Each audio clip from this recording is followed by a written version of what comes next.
Hello everyone, welcome to today's class. I hope all of you are doing great. For folks who are watching us live, quickly confirm me for the video and audio. All right, great.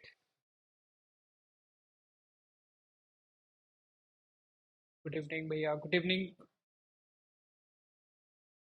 If your question is not understandable to me, write it again. Acha. No, you shouldn't buy an insurance product from a bank, just like you don't buy grocery from a medical store, even if they're selling it.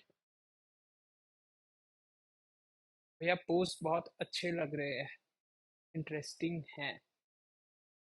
Yeah, do subscribe to my channel and follow me on Instagram and LinkedIn for more interesting content and post. Okay, चलो बाद में बात करेंगे. Class start करते हैं आज. आज अपन अपने कॉन्स सब्जेक्ट का थर्ड रीडिंग को डिस्कस करेंगे. वो है statistical measures of asset returns. तो अभी तक अपन rates and return, time value of money, future value, compounding, discounting, ये सब का काफी डिस्कशन किए थे. अब एक्चुअल में अपन स्टैटिस्टिक्स वाला पार्ट डिस्कस करेंगे अपने कॉन्स रीडिंग का. तो if you look at the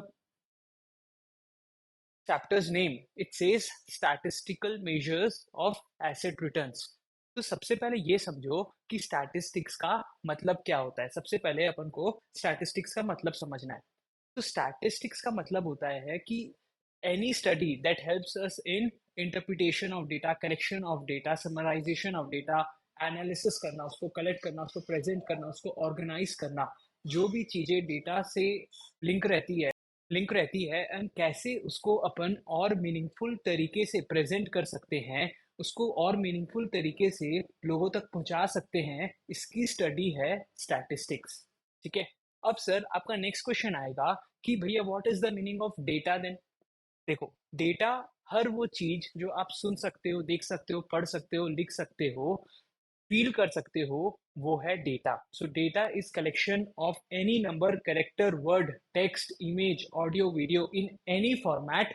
it is called data. अब जो अपन डेटा का डिस्कशन करते हैं तो ये ध्यान रखना पड़ेगा कि डेटा जो है वो दो टाइप का होता है. कौन कौन सा? देखो, पहला होता है न्यूमेरिकल डेटा एंड दूसरा होता है कैटेगोरिकल डेटा. न्यूमेरिकल डेटा का मतलब है, I need not tell you, आपको ऑलरेडी समझ में आ रहा होगा, anything that is representing a quantity और अ नंबर, वो होगा numerical data. Similarly, anything that represents a quality or a characteristic is categorical data. तो जो भी चीज नंबर्स से डील करता है, जो भी न्यूमेरिकल फॉर्मेट में अपन को डेटा मिलता है, वो न्यूमेरिकल डेटा होता है. इसको अपन क्वांटिटेटिव डेटा भी बोलते हैं, एंड जो भी डेटा एक क्वालिटी, एक कैरेक्टरिस्टिक से डील करता है, इसको अपन क्वालिटेटिव डेटा बोलते हैं. For example, number of tall man in a room. तो जो number of tall man in a room है, that number represents a numerical data, while the height, the tallness represents a categorical data. It becomes a qualitative data because it is giving us the quality of tallness. Yes, numerical data जो है वो दो type का होता है. कौन कौन सा? Continuous data and discrete data. वो दो टाइप का होता है, continuous data and discrete data. अब कंटिन्यूअस डेटा और डिस्क्रीट का मैंने ऑलरेडी डिफरेंस समझाया था आपको टाइम वैल्यू ऑफ मनी वाली क्लास में. मैंने क्या बताया था कि जो भी चीज आप ऑन फिंगर काउंट कर सकते हैं, वो होता है डिस्क्रीट न्यूमेरिकल डेटा. ठीक है.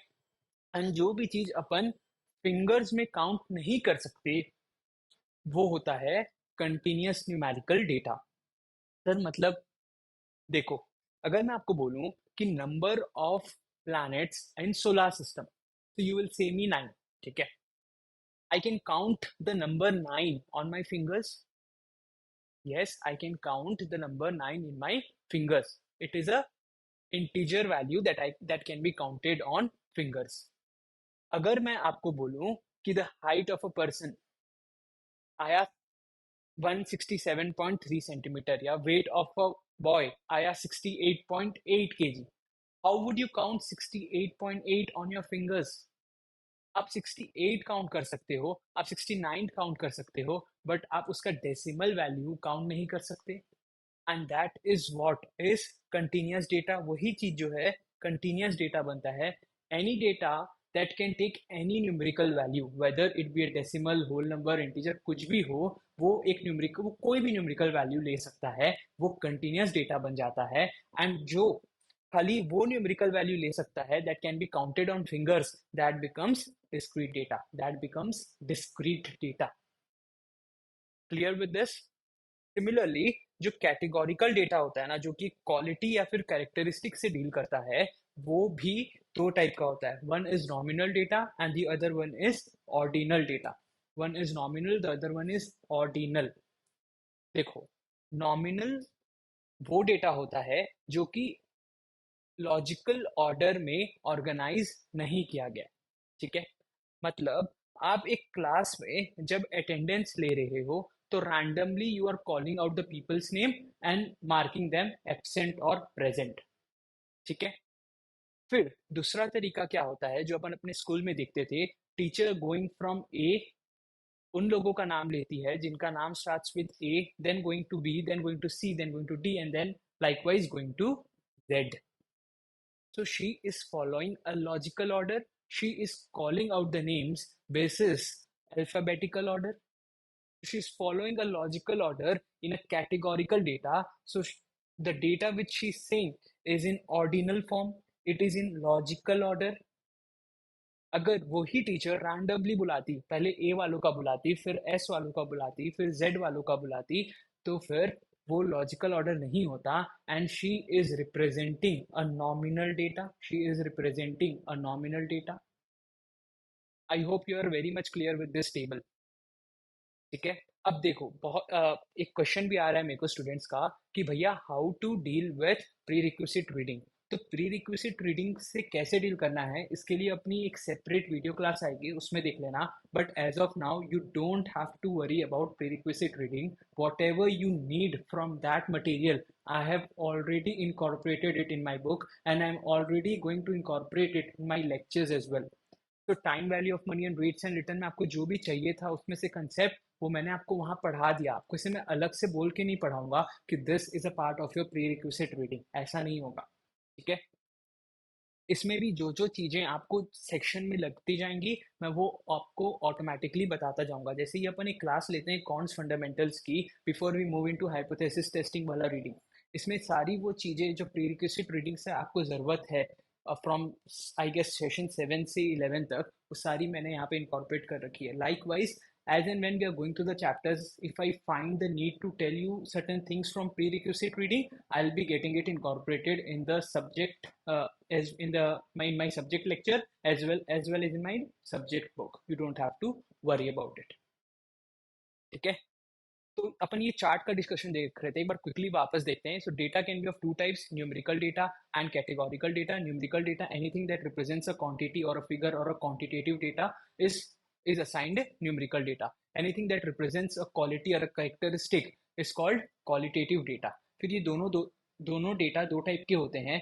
Numerical data is of two types, continuous and discrete. Any number, कोई भी नंबर फॉर्मेट जो डिस्क्रीट में असाइन नहीं हो सकता है, उसको अपन कंटिन्यूअस में डाल देते हैं। It can take any numerical values, only those values that can be counted on fingers is assigned discrete data. ठीक है, similarly if your qualitative data is not in a logical order, then it becomes nominal data, but if it is in a logical order, it becomes ordinal data. It becomes ordinal data. I have incorporated few examples here जो अपन अभी discuss करेंगे ना, आपको ये concept और clear होगा। देखो, number of coupon payments for a government bond. Number, सबसे पहले तो देखो कि दिस इज अ नंबर। ठीक है, अब भैया ये नंबर है तो अपन को समझ में आ गया कि this is a quantitative data. अब क्वांटिटेटिव में ये कौन सा है, whether it is a continuous और whether it is a discrete, ये अपना क्वेश्चन है। ये अपना क्वेश्चन होना चाहिए कि कंटिन्यूअस है कि ये डिस्क्रीट है। तो देखो, कूपन पेमेंट्स कभी भी डेसिमल में हो सकते हैं। कैन आई से यू कि मैं आपको 3.2 5 टाइम्स कूपन पे करूंगा साल में. Either I'm going to pay you 3 times in a year in an interval of 4 months, or I'm going to pay you 4 times in a year at interval of 3 months. यही होगा ना. Coupon payment अगर मेरे को आपको करना है, तो या तो मैं साल में 3 बार आपके घर आऊंगा और आपको कूपन का पेमेंट करके जाऊंगा, या तो 4 टाइम्स आऊंगा. 3.25 times. How can you pay someone? You tell your friend कि मेरे को पैसा दे दो 10,000, आई पे यू बैक 2 बार करके 5,000 each. You cannot say, "I can pay, I will pay you back 2.5 times." That doesn't, it is not possible. इसीलिए you cannot, you cannot assign any numerical value to it. It has to be an integer value that can be counted on fingers, either 2, 3, 4, कुछ भी. So it is a discrete data. It is a discrete data. अब देखो, cash dividends paid by Meta Inc. Cash dividends paid by Meta Inc. ये क्या होगा सोचो. Meta Inc. can pay me $4.20. It can pay me $2.10. It can pay me 3. It can pay me $3.5. जितना उसका earning होगा, जितना उसके शेयर होल्डर्स अप्रूव करेंगे, उसके हिसाब से it can pay me cash dividends. Decimal में भी हो सकता है. Monetary value can be a decimal value. इसीलिए it is a continuous data. It is a continuous data. अब क्या है, credit rating issued by CRISIL. अगर आपको थोड़ा सा भी सेंस है इसका, तो आपको पता होगा कि क्रेडिट रेटिंग जो होती है वो हमेशा लॉजिकल ऑर्डर में आती है. The one who is assigned, let's say triple A, फिर होता है ट्रिपल बी, फिर होता है ट्रिपल सी, फिर होता है डिफॉल्ट. ठीक है, तो ये लॉजिकल ऑर्डर में होती है. जिसको सबसे फर्स्ट, सबसे अच्छा ट्रिपल ए क्रेडिट रेटिंग मिला, मतलब उसकी क्रेडिट वर्दीनेस उतनी ज्यादा है. जिसको नेक्स्ट वाला मिला, मतलब उसकी थोड़ी और कम है. So they are following a logical order in decreasing order of credibility, in decreasing order of credibility. इसीलिए this is following some logic. And जो भी डेटा लॉजिक फॉलो करता है, उसको अपन ऑर्डिनल डेटा बोलते हैं. उसको अपन ऑर्डिनल डेटा बोलते हैं. को अपन ऑर्डिनल डेटा बोलते हैं. अब क्या बोला, hedge fund classification types. Hedge fund classification types. अगर आप कोई भी चीज को क्लासिफाई करते हो कि जैसे दिस हेज फंड को अपन क्लासिफाई करे बेसिस कंट्री, बेसिस कि वो कौन से कंट्री का फंड है. तो ये यूएसए का फंड है, this is UK fund, this is India fund. ठीक है, एक और यूरो. तो are you following any logic? आप सिंपली जहाँ का वो फंड है वहां पे उसको डाल दे रहे हो, वहां पे उसको ग्रुप कर दे रहे हो. ठीक है, so you are not following any logic there. जिस कंट्री का फंड था, खाली ये बोल रहे हो कि उस कंट्री का ये हेज फंड है. तो व्हेन यू, जब भी क्लासिफिकेशन आता है and you not following any logic पर से, आप ये थोड़ी बोले कि भाई जो बेस्ट परफॉर्मिंग है मैं उसको ये नाम दूंगा, या फिर उसको एक ग्रुपिंग करूंगा, फिर जो नेक्स्ट नेक्स्ट परफॉर्मिंग होगा उसको नेक्स्ट ग्रुप में डाला जाएगा. एंड 1 2 3 4 होगा.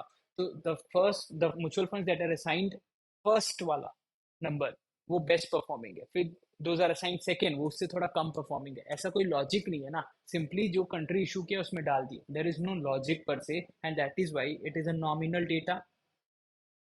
That is why it is a nominal data. Clear?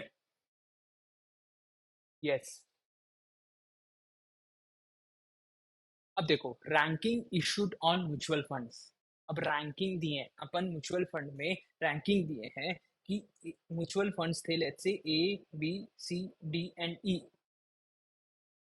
जिनको जिनको रैंक 1 असाइन किया है, they are among the top performers. जिनको जिनको रैंकिंग 2 असाइन किया है, they are second to the top performers. जिनको 3 असाइन किया है, they are third in the list. So you are following a ranking, you are following a logic कि जो सबसे अच्छा परफॉर्म किया, we have assigned them number 1. 1 2 3 is representing something, it is representing performance. Performance जो कि एक logical assignment है कि जो सबसे अच्छा परफॉर्म किया वो फर्स्ट है, जो नेक्स्ट परफॉर्म किया वो सेकंड है. तो देयर इज सम लॉजिक. इसीलिए this becomes part of our ordinal data. फिर HSN कोड क्लासिफिकेशन। अब क्या होता है, what do you mean by HSN code, ये आपको नहीं समझना है। लेट्स से जब डिफरेंट गुड्स होते हैं ना, क्लोथ्स हुआ, बुक्स हुई, इलेक्ट्रॉनिक्स हुआ, तो गवर्नमेंट सबको एक कोड असाइन करती है, ताकि जब आप एक रिटर्न भरते हो तो गवर्नमेंट को समझ में आता है, अच्छा आपने ये सामान बेचा इसीलिए आप ये रिटर्न भर रहे हैं। आपने क्लोथ्स बेचा, जैसे आप 6203 बोलोगे तो गवर्नमेंट समझ जाएगी कि he has sold some clothes. Randomly assign करती है, 6104 6, I am also writing randomly 6305, ऐसे करके रैंडमली असाइन करती है, कोई लॉजिक नहीं है। नंबर्स असाइन कर दी। अब it is a government way of saying कि अच्छा इसने 6305 बोल के एक सामान बेचा। So this has no logic. When it has no logic, it becomes part of your nominal data. ठीक है? The number of compounding period in quarterly compounding. बताओ कितने compounding period होते हैं quarterly compounding में? In an year, in 1 year, it is number of four number of quarterly compounding periods 4 होंगे. 2 year में it will be 8, it will be 12. So you can always count it on your fingers, 4, 8, 12, 16, jitna bhi number ho, I can always count it.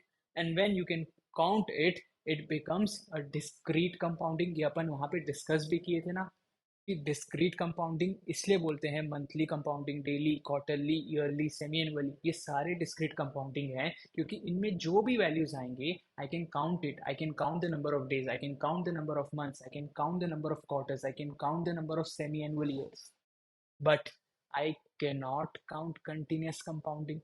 Seconds में है, मिली seconds में है, उससे नीचे seconds में है, तो मैं कैसे काउंट करूंगा? I can not count it, and that is why वो कंटिन्यूस डेटा का पार्ट है, इसलिए उसको कंटिन्यूस कंपाउंडिंग बोलते हैं, एंड इनको डिस्क्रीट कंपाउंडिंग बोलते हैं।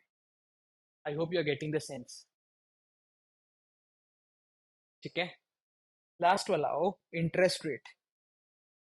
सर इंटरेस्ट रेट क्या होगा? इंटरेस्ट रेट कुछ भी हो सकता है ना। It can be 5.8%, the bank can say you 6.2%, 3.7%. You cannot count interest rate on your fingers. You cannot count 3.7. You cannot count 6.2. So this becomes part of your continuous data. This becomes part of your continuous data. I hope we are very much clear with this chart. ये prerequisite reading का ही component था, but you should know this is a general sense जो as a finance professional आपको पता होना चाहिए कि data categorise कैसा होता है, इसलिए मैंने यहाँ डाला, and I have included some questions also so that आपका बेस थोड़ा और क्लियर हो। अब अपन डिस्कशन करते हैं वेरिएबल एंड ऑब्जर्वेशन के बारे में। वेरिएबल एंड ऑब्जर्वेशन ये क्या होता है? बहुत लोगों को until they reach last level यही नहीं पता कि वेरिएबल किसको बोलते हैं, ऑब्जर्वेशन किसको बोलते हैं, what is the difference between two. तो आज ये क्लास है जहां आपका बेसिक कंसेप्ट वो होगा, क्लियर होगा, एंड बहुत ध्यान से समझना। देखो अगर मैं बोलूं कि XYZ, ठीक है, ने EPS रिपोर्ट किया है 20 रुपीज पर शेयर का, 20 रुपीज पर शेयर का EPS रिपोर्ट किया है, और सेल्स रेवेन्यू रिपोर्ट किया है 2000 CR का, 2000 CR का। तो जो ये वैल्यू असाइन किया है ना, जिसने रिपोर्ट किया है, ये सारे ऑब्जर्वेशंस हैं, ये सारे ऑब्जर्वेशन है, एंड जो ये वैल्यू जिसको रिप्रेजेंट करते हैं, ईपीएस हुआ, सेल्स रेवेन्यू हुआ, ये वो वेरिएबल्स हैं जो एक वैल्यू ले सकते हैं अपने अंदर। व्हेन यू से ईपीएस ऑफ 20 पर शेयर, तो this numerical value that you have assigned is an observation, and आप जिसको ये असाइन कर रहे हो न्यूमेरिकल वैल्यू, जो ये न्यूमेरिकल वैल्यू ले रहा है, that becomes your variable, that becomes your variable. समझे? तो ये डिफरेंस होता है वेरिएबल एंड ऑब्जर्वेशन में। तो ऐसे कितने सारे वेरिएबल्स हो सकते हैं भैया? प्रॉफिट हो सकता है, हाँ, फिर नेट प्रॉफिट मार्जिन हो सकता है, करेक्ट। तो these are different different variables, and any values जो असाइन होती है इनमें, वो ऑब्जर्वेशंस कहलाए जाते हैं, वो ऑब्जर्वेशन कहलाए जाते हैं। अब year on year observations can keep on changing. This quarter उसने 20 का ईपीएस रिपोर्ट किया, हो सकता है नेक्स्ट क्वार्टर 22 का ईपीएस रिपोर्ट करे, हो सकता है उसके नेक्स्ट क्वार्टर 24 का ईपीएस रिपोर्ट करे। So against one variable we got three observations for different quarters each. समझे? तो वेरिएबल क्या है? वेरिएबल सर वो कैरेक्टरिस्टिक है या वो क्वांटिटी है जो अपन मेजर कर सकते हैं, जिसको अपन मेजर कर रहे हैं, जिसको अपन एक वैल्यू असाइन कर रहे हैं। और ऑब्जर्वेशन क्या है? वो वैल्यू जो असाइन हो रही है। Observation is the value of that specific variable.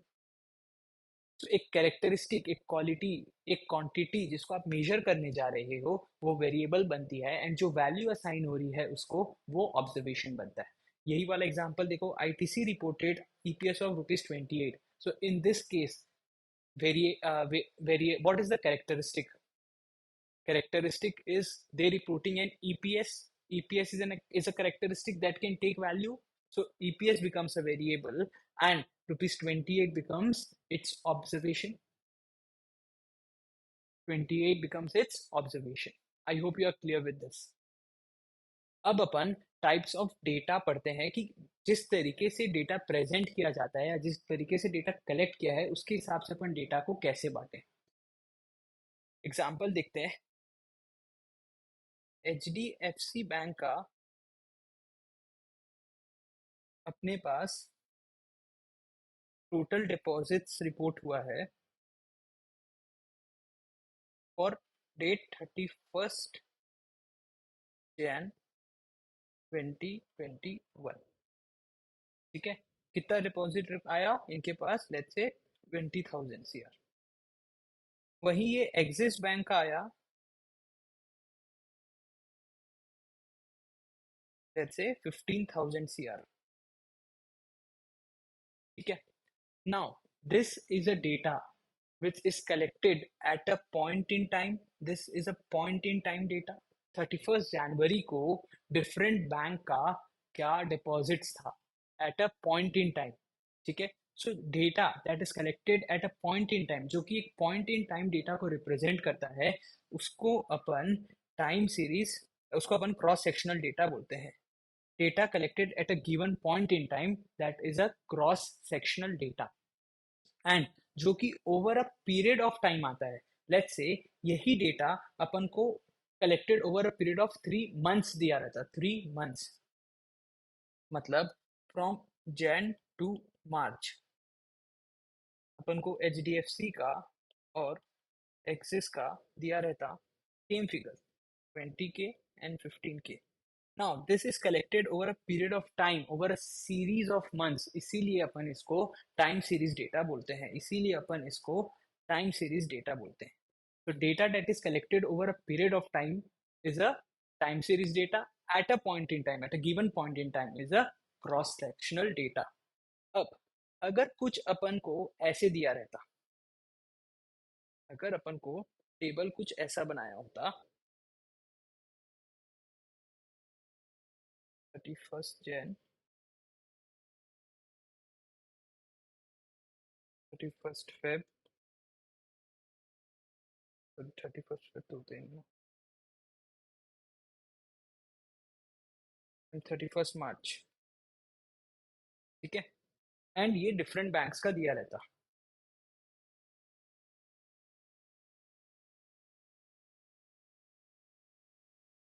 Data ऐसे अपन को दिया रहता। Now when you look eight just this table, when you look at just this table, the one in pink, ये क्या रिप्रेजेंट करता है? ये क्या रिप्रेजेंट करता है? This is representing cross sectional. ठीक है, now when you look at this, the one in green, HDFC का over a period of 3 months, ये क्या रिप्रेजेंट करता है? Time series. Now this together combined, जब अपन ये पूरा डेटा को देखते हैं तो this is a mix of cross sectional plus time series, cross sectional plus time series. ठीक है, तो जो ये मिक्स ऑफ डेटा है, इसको टुगेदर अपन बोलते हैं पैनल डेटा। इसको अपन क्या बोलते हैं? पैनल डेटा को अपन पैनल डेटा बोलते हैं। तो अ mix of cross sectional and time series data is called panel data. फिर डेटा होता है जो एक पैटर्न दिखाता है, देयर इज सम पैटर्न, जैसे 1, 3, 5, 7, 9। This data is showing me some pattern, so I can say this is a structured data कि भाई असेंडिंग ऑर्डर में +2 करके अपन को वैल्यूज दी गई है। पर अगर यही डेटा होता 1, 13, देन x, देन होता 9, देन होता 15, कोई पैटर्न नहीं है 22, there is no structure, there is no pattern to it, खाली डेटा रैंडमली लिख के दे दिया है, इसको अपन बोलते हैं unstructured data. So anything which is organised with some pattern is a structured data. Anything which is not in organized form is an unstructured data. उससे अपन कोई पैटर्न नहीं निकाल सकते, इसलिए उसको अनस्ट्रक्चर बोलते हैं। It is given to me in unstructured format. इससे रिलेटेड कुछ एग्जांपल्स देखते हैं कि सोशल मीडिया पोस्ट आया कंज्यूमर्स का on views about some new products launched. Can you identify any pattern? Random लोग रैंडम कमेंट्स डाल के चले गए, there is nothing to be identified logically as such. आपको एक सेंटिमेंट पता चल सकता है, ठीक है, बट कुछ पैटर्न नहीं निकल सकता। रैंडमली पोस्ट होता है ना from different parts of the globe, तो this is an unstructured data. But अगर आपको डेली क्लोजिंग प्राइसेस पता है लिस्टेड कंपनीज का फॉर लास्ट मंथ, कि भाई मेरे को डेली क्लोजिंग प्राइसेस पता है, एक दिन ये था, फिर ये था, फिर ये था, ऐसे करके, तो I can create a pattern. Okay, this is increasing, I can create some pattern. So when you can see a pattern, that becomes part of a structured data, फिर वो structured data बन जाता है। ठीक है, next question, video of a CEO explaining annual report in AGM. Random comment बाजी कर रहा है सीईओ एनुअल रिपोर्ट में आके, उससे आप पैटर्न क्या आइडेंटिफाई करोगे? अगर ये बोला है वो कि हमारा इस क्वार्टर सेल्स 20% गिरा है, तो आप ये पैटर्न एनालाइज करके थोड़ी बोल सकते हो कि आने वाले क्वार्टर में सेल 20% बढ़ेगा। अरे वो बोल के चले गया जो इस क्वार्टर में हुआ, कहानी करके चले गया। You can not create some pattern outside the data, so that becomes unstructured data. Yes. फिर daily stock price of reel limited over 60 month period. Daily stock price of reel limited over 60 month period, ये बताओ क्या है? Over 60 month period, over a period of time जब आया है, over a series of time ये collect हुआ है, तो वो टाइम सीरीज डेटा बन जाएगा ना। सिमिलरली जब आप eight the end of most recent month का वो भी एंड, रिसेंट मंथ का वो भी एकदम एंड में, at a point in time को बता दिया एंड ऑफ द मंथ, तो that becomes a cross sectional data. फिर वो क्रॉस सेक्शनल डेटा बन जाता है because at a point in time आया है। फिर stock price of reel limited on 31st March 2003, I need not tell you, date given है, पॉइंट इन टाइम गिवन है, obviously it is a cross sectional data, obviously it is a cross sectional data।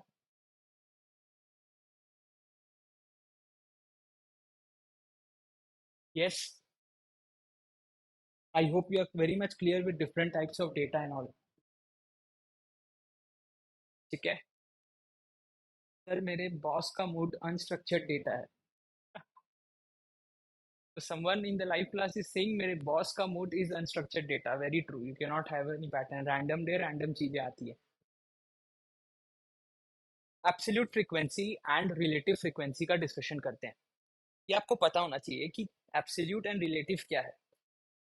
इसको एक बार मैं अभी theoretical समझाता हूँ, practical towards the end मैंने एक एग्जांपल लिया है, वो देखेंगे।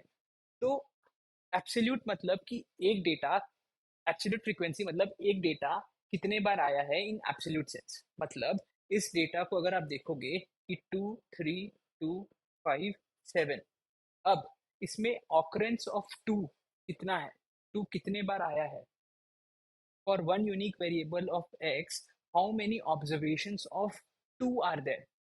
तो व्हाट यू विल से, भैया 2 दो बार आया है, 2 has come 2 times, similarly 3 has come once, 5 has come once and 7 has come once. So this number of times it is occurring for one unique variable for 1 2 एक unique variable हुआ वो कितने बार आया, ये होता है absolute frequency. Similarly when you calculate this frequencies as a part of the total frequency, वो रिलेटिव फ्रीक्वेंसी बन जाता है, वो रिलेटिव फ्रीक्वेंसी बन जाता है. मतलब इसमें 2 3 2 5 7 are there are total 5 observations. अब इसमें ऑकरेंस ऑफ 2 कितना है, 2/5, मतलब 40% ऑफ द टाइम 2 आया. 3 का कितना है, 3 एक बार आया अमॉन्ग 5, तो ऑकरेंस ऑफ 3 इज 20%. 5 कितने बार आया, एक बार आया, तो ऑकरेंस ऑफ 5 इज अगेन 20%. 7 कितने बार आया, 7 भी एक बार आया, ऑकरेंस ऑफ 7 इज अगेन 20%.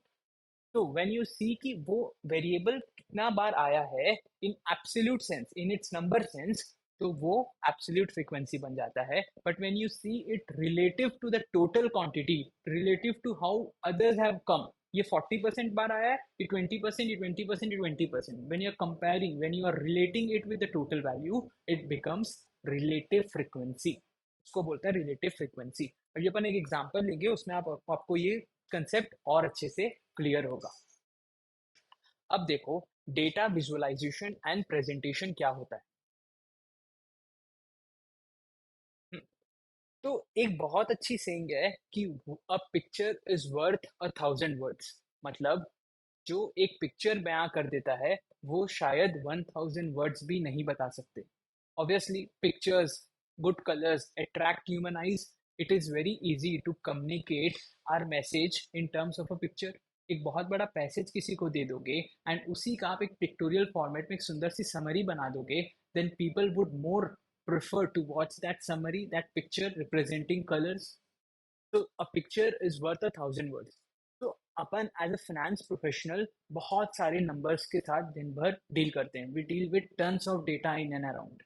अपन को लास्ट 365 डेज, 200 डेज, 400 डेज का स्टॉक प्राइजेस का लिस्ट आता है पूरा.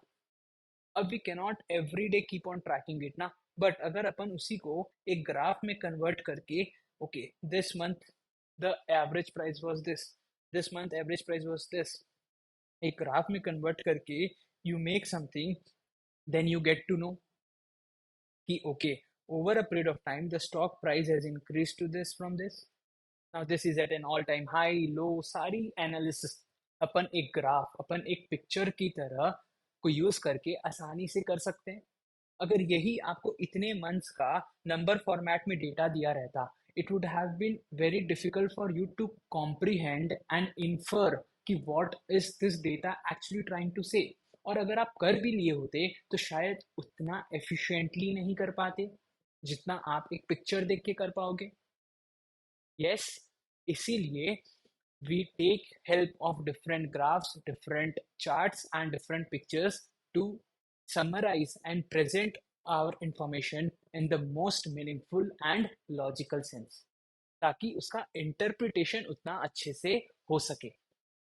अब ये जितने भी ग्राफिकल फॉर्मेट्स हैं, ये सारे को मैंने एक ही एग्जाम्पल में लेके आपको समझाया है ताकि आप डिफरेंस समझ पाओ और आपको याद रहे. You do not have to get into too much intricacies on how to draw this, what are they trying to say, just you need to get an overall sense. And वो भी as a finance professional आपको ज़रूरत है, इसीलिए मैंने इतना detail में यहाँ इनकॉर्पोरेट किया है. इसका एग्जाम्पल मैंने अपेंडिक्स में लिया है पीछे. Go to appendix quickly. Okay. Appendix to data visualization and presentation. Let's use an example to understand these concepts. अपन लोग ने एक कलर पोल किया. कलर पोल अपन सैम के बर्थडे पार्टी में गए थे एंड सैम ने वहां पे अपने साथ एक कलर पोल किया. What is colour poll? Basically, Sam asked all of us, 15 of us, to choose their favorite color, to choose our favorite color. अब अपन लोग ने ये सारे कलर्स चूज करे. इसमें तो आपको कितना सुंदर से दिख रहा है, ब्लू येलो पिंक, तो आप फिर भी फटाफट पिंक पिंक पिंक काउंट कर सकते हो. बट अगर आपको खाली ऐसे रैंडम लिस्ट में दिया रहता, ये इसने पिंक दिया, इसने ब्लू दिया, इसने येलो दिया, तो it would have been difficult for us to comprehend. तो at the end 15 people choose these 15 colors. अब सबसे पहला स्टेप आपका क्या होना चाहिए when you see this data? इसको एक टेबल में लाके ऑर्गेनाइज करने का कि अच्छा भैया पिंक कितने बार आया, ब्लू कितने बार आया, येलो कितने बार आया, ग्रीन कितने बार आया, ये निकालना। अब ये कैसे निकलेगा? इसी को अपन फ्रीक्वेंसी टेबल बोलते हैं। तो summarising the frequency of occurrence of each variable, occurrence of each variable की फ्रीक्वेंसी को समराइज करना ही फ्रीक्वेंसी टेबल बोला जाता है। ऐसे अपन लोग ने एक फ्रीक्वेंसी टेबल बना दी कि पिंक 6 आया, पिंक 6 टाइम्स आया, green 2 bar, blue 3 bar and yellow 4 बार। ठीक है, तो जो ये फ्रीक्वेंसीज हैं, जो ये फ्रीक्वेंसीज हैं, ये फ्रीक्वेंसी रिप्रेजेंट करती है योर एब्सोल्यूट फ्रीक्वेंसी कि एक कलर, एक यूनिक कलर कितने बार आया, occurrence of one unique variable is what is absolute frequency. So 6, 2, 3 and 4 is representing absolute frequency. Now if you want to calculate relative frequency for this data set, how will you go around? आप क्या करोगे? सबसे पहले तो आप total निकाल लोगे। The first step that you need to do is calculate total. आपने ये टोटल निकाल लिया। अब देखा कि ये 6 in relative to the total number of colours कितने बार आया, तो फिर पता चला 6/15 आया 40%, 2 आया 13.3% टाइम्स, ब्लू आया 20% ऑफ द टाइम्स एंड 4 आया 26.7% of times. Now this represents relative frequency in relation to the total, in relation to the total, ये होती है रिलेटिव फ्रीक्वेंसी। ठीक है, अब अपन क्या करेंगे, अपन different type of charts and tables को देखेंगे कि कैसे रिप्रेजेंट करेंगे ये डेटा को। सबसे पहले होता है histogram. First is histogram. Histogram क्या होता है? कुछ नहीं है, ये बार चार्ट टाइप का ही होता है। ठीक है, इसमें भी अपन हर एक वेरिएबल को उसकी फ्रीक्वेंसी से असाइन करते हैं in form of rectangles, there is no space in between. तो एक ही कलर के होते हैं, कोई स्पेस नहीं होता बीच में। You get an easy sense कि जिसका सबसे हाईएस्ट बार है वो सबसे ज्यादा बार ऑकर हुआ है, वो सबसे ज्यादा बार आया।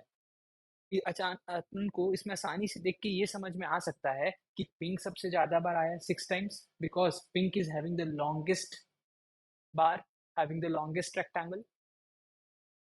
यस, ये हिस्टोग्राम है।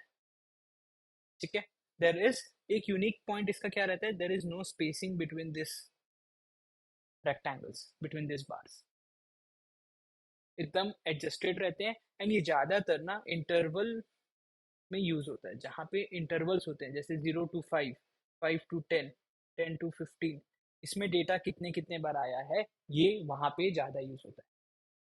एक बड़ा सारा डेटा सेट है, उसमें अपन इंटरवल्स बना दिया, अच्छा 0 से 5 में कितने बार वैल्यूज आए, 2 बार, 3 बार, 4 बार। सो दिस इज कंटिन्यूस ना, 5 इसमें भी है, 5 इसमें भी है, that is why there is no gap, ये वहां पे ज्यादा यूज होता है। The next is frequency polygon. में क्या होता है, जब अपन ये हिस्टोग्राम के मिडल पॉइंट को जोड़ देते हैं ना, इस सारे हिस्टोग्राम के मिडल पॉइंट को जोड़ देते हैं, दिस मिडल पॉइंट को जोड़ा हुआ चीज is called a frequency polygon. देखो सारे मिडल पॉइंट को जोड़ दिए अपन, now this becomes a frequency polygon. Then comes the bar chart. Sir what is the difference between bar chart and histogram? अपन हिस्टोग्राम में भी तो यही चीज दिखाए कि पिंक सबसे ज्यादा था एंड पिंक का रेक्टेंगल भी सबसे बड़ा था, इसमें भी तो वही है, पिंक का बार सबसे बड़ा है। So what is the use? बहुत लोगों को ये पता ही नहीं है, until they become a good finance professional तब तक नहीं पता रहता, L2 L3 तक भी नहीं पता रहता। if anyone can comprehend what is the difference, आपको देख के भी कुछ समझ में आ रहा है इसमें और इसमें, कुछ देख के समझ में आ रहा है apart from the rotation? Don't go into rotation कि भैया वो वर्टिकल में दिया था ये हॉरिजॉन्टल में दिया है, no that is not a difference, this can be in horizontal as well. देखो डिफरेंस ये होता है कि bar chart is often used to describe a categorical data. Categorical data में ये ज़्यादा यूज होता है। कैटेगोरिकल डेटा क्या होता है, एक क्वालिटी, एक कैरेक्टरिस्टिक को रिप्रेजेंट ये ज़्यादा अच्छे से करता है। अब इसके अगर आप टेबल्स देखोगे तो आपको कलरफुल दिखेंगे। ऑल दिस कलर्स, कलर्स क्या है? कलर एक कैरेक्टरिस्टिक है ना? कलर एक क्वालिटेटिव डेटा है। तो जहाँ पे ये क्वालिटेटिव डेटा, जहाँ पे ये कैरेक्टरिस्टिक इन्वॉल्व होती है, वहाँ पे अपन वहाँ पे अपन ये बार चार्ट को यूज करते हैं। तो बार चार्ट में different bars will represent a different quality, will represent a different characteristic। ठीक है, that is the prime difference. फिर होता है एक लाइन चार्ट। कुछ नहीं, आप एक सिंपल पॉइंट्स को मार्क करते हो and then you create a line. ये ज्यादातर सिक्योरिटी प्राइसेस में यूज होता है, and that is why I have written for this type of data line chart is less suitable. Pink 6 था, उसको जोड़ के आप ग्रीन 5 ले आए, ग्रीन में 2 ले आए, what is this representing? Nothing. अपन को खाली यही समझ में आ रहा है इसको देख के कि okay, pink has awkward 6 times and green has awkward 2 times. अगर अपन इसको ज्वाइन नहीं भी करते तो भी मेरे को यही समझ में आता। दिस इज नॉट रिप्रेजेंटिंग और giving me a meaningful information ऐसे ना। But had this been security prices, had this been security prices of each day and then we would have made a line chart, वो ज़्यादा meaningful होता ना कि okay, this is now representing some trend, कि this represents a down trend in security prices in the same variable and this is representing an uptrend। But इसमें कुछ ऐसे trend नहीं रिप्रेजेंट हो रहा है ना, जस्ट डिफरेंट कलर्स की फ्रीक्वेंसी है, and that is why a caution is mentioned कि for this type of data line chart is less suitable. Next comes the pie chart. I did not explain you this, everyone knows, very simple. एक बड़ा सारा पाई में हर एक colour का कितना share है वो भी वो मेंशन्ड है अकॉर्डिंग टू कलर्स। ठीक है, then comes the tree map. ये थोड़ा समझने का है, लोग नया है तो बहुत लोगों को नहीं पता। इसमें क्या होता है, रेक्टेंगल विद इन रेक्टेंगल वाला कंसेप्ट होता है, एंड जिसका जितना बड़ा रेक्टेंगल उसका उतना बड़ा वेटेज, मतलब वो उतनी ज्यादा बार ऑकर हुआ है। If you see here, the biggest rectangle is for pink, is for the color pink, then it is for yellow, then it is for blue, and then it is for green। Very well representing कि pink का सबसे ज्यादा frequency होगा, highest frequency, and इसका frequency थोड़ा कम होगा क्योंकि इसका सबसे छोटा रेक्टेंगल है within the larger rectangle. Then comes word cloud. अब ये तो खाली 4 वर्ड का था, तो इसमें वर्ड क्लाउड का इतना सिग्निफिकेंस आपको समझ में नहीं आएगा। But when there are actually too many words involve, let's say अपन किसी की स्पीच एनालिसिस कर रहे हैं जहाँ पे वो बार बार इंडिया इंडिया इंडिया इंडिया बोल रहे हैं, so every time he saying India, जितनी उसकी फ्रीक्वेंसी बढ़ रही है वो वर्ड उतना बड़ा होता जाएगा। वो वर्ड उस पूरे टेबल में, उस पूरे ग्राफ में, उस पूरे चार्ट में उतना बड़ा होता जाएगा। It will glow and it will become big. और जो जितना कम बार बोला हुआ होगा वो उतना छोटा होगा। तो सब जब पिंक पिंक पिंक बोल रहे थे तो देखो सबसे बड़ा वर्ड जो है वो पिंक बन गया, एंड ग्रीन खाली 2 ही लोग ने चूज किया तो सबसे छोटा वर्ड जो है ग्रीन हो गया।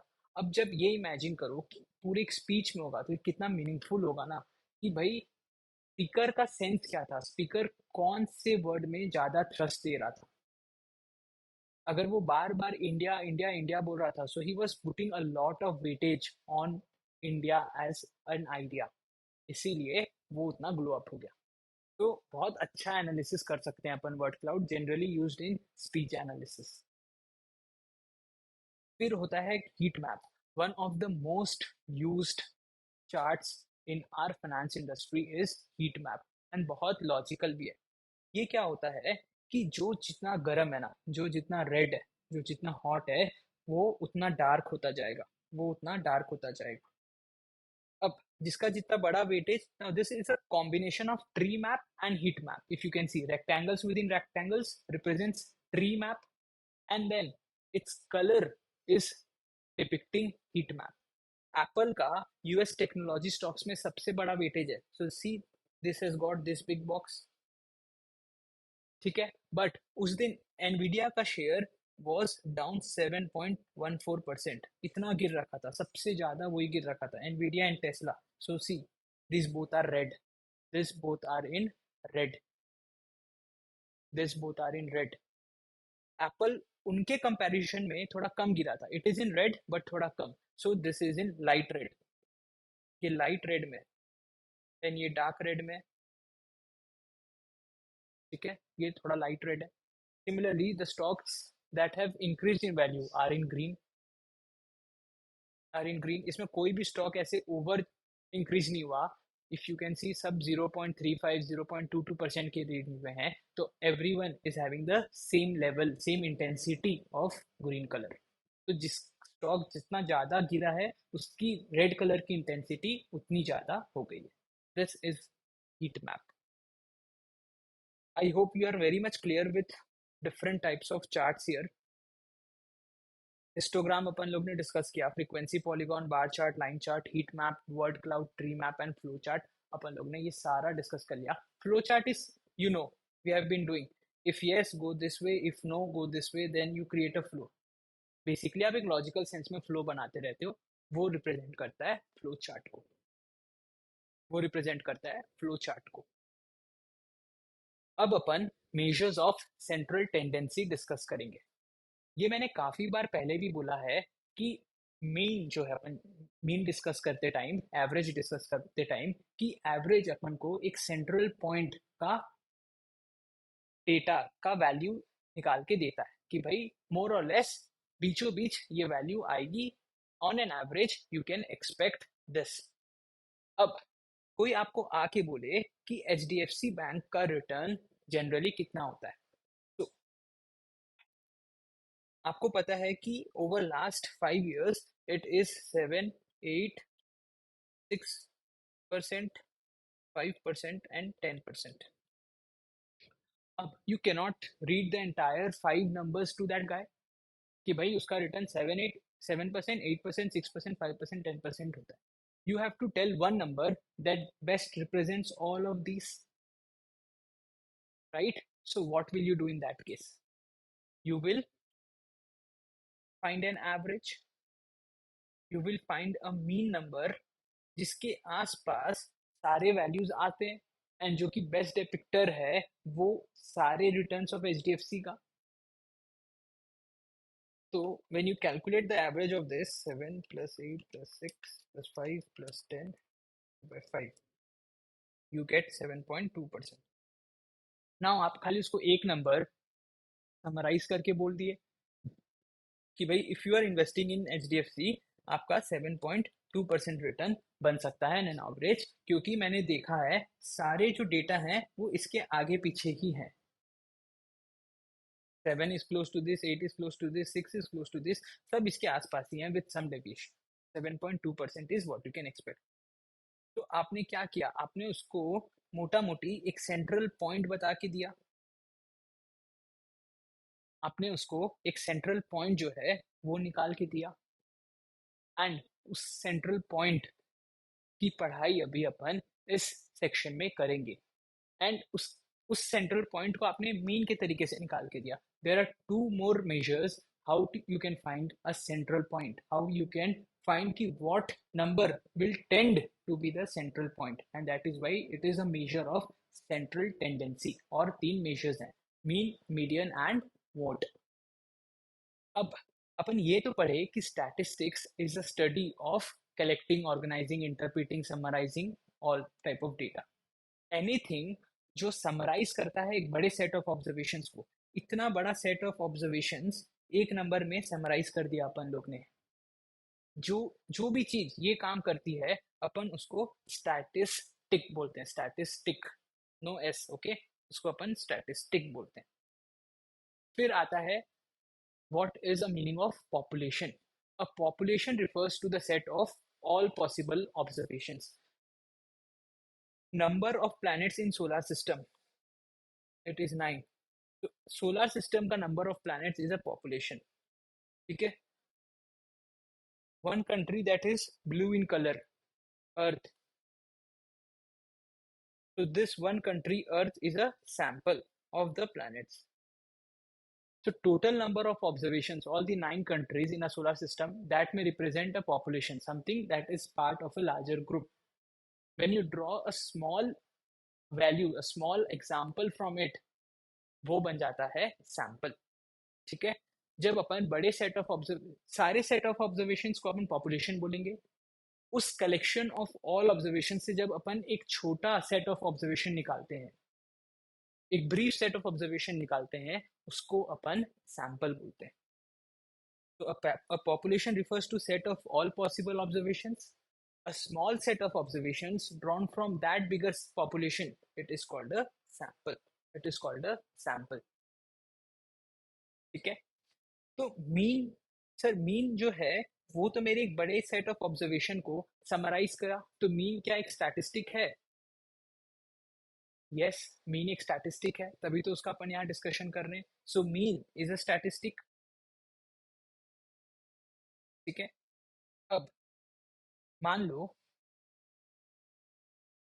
2, 4, 6, 8, 10, this is the return percentage of ITC जिस दिन से वो लिस्ट हुई है। जिस दिन से ITC लिस्ट हुई है शेयर मार्केट में, 2, 4, 5, 6, 8 एंड 10% वो दी है, लेट्स से ये लास्ट 5 ईयर्स का है। 5 साल पहले ही ITC लिस्ट हुई थी, अभी तक जितना साल वो काम करी है, बिजनेस करी है, अपन को 5 साल का डेटा है। Now this would become population of returns of ITC, है ना।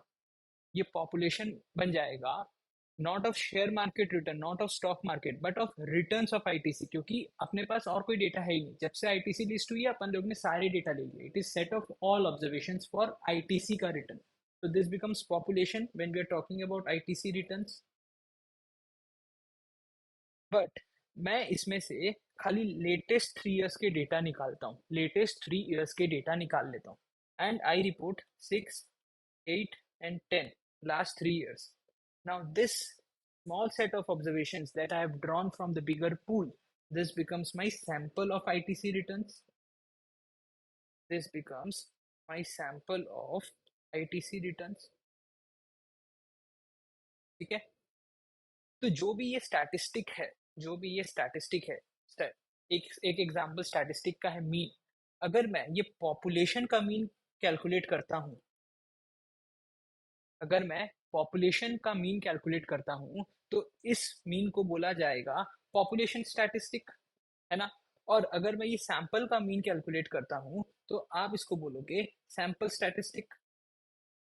कि भाई ये वो स्टैटिस्टिक है जिसने सैंपल का मीन कैलकुलेट करके दिया। ये वो मीन है जिसने मेरा सैंपल को समराइज करके दिया। सो this is a sample statistic and this is a population statistic.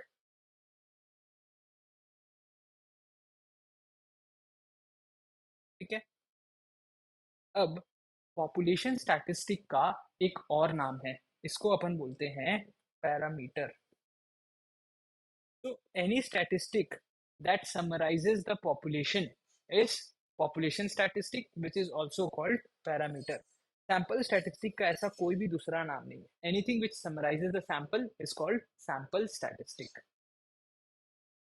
So a statistic which summarizes the population is called parameter.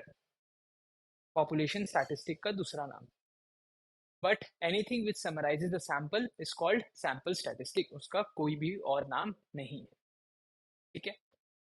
फिर मेजर ऑफ सेंट्रल टेंडेंसी उसको बोला क्यों जाता है, मैंने आपको ऑलरेडी एक्सप्लेन किया है, वही चीज मैंने यहाँ पे लिख भी रखी है। क्यों, क्या है लिखा है कि एक डेटा सेट में बहुत सारे डेटा रहते हैं। अब अपन सब तो नहीं बता सकते, सामने वाला अगर अपन को कभी कुछ रिटर्न पूछा ले, रिलायंस का ही पूछ लिया, तो अपन को आइडेंटिफाई करना पड़ेगा वो एक डेटा, वो एक नंबर जो पूरे डेटा सेट का बेस्ट रिप्रेजेंटेटिव हो।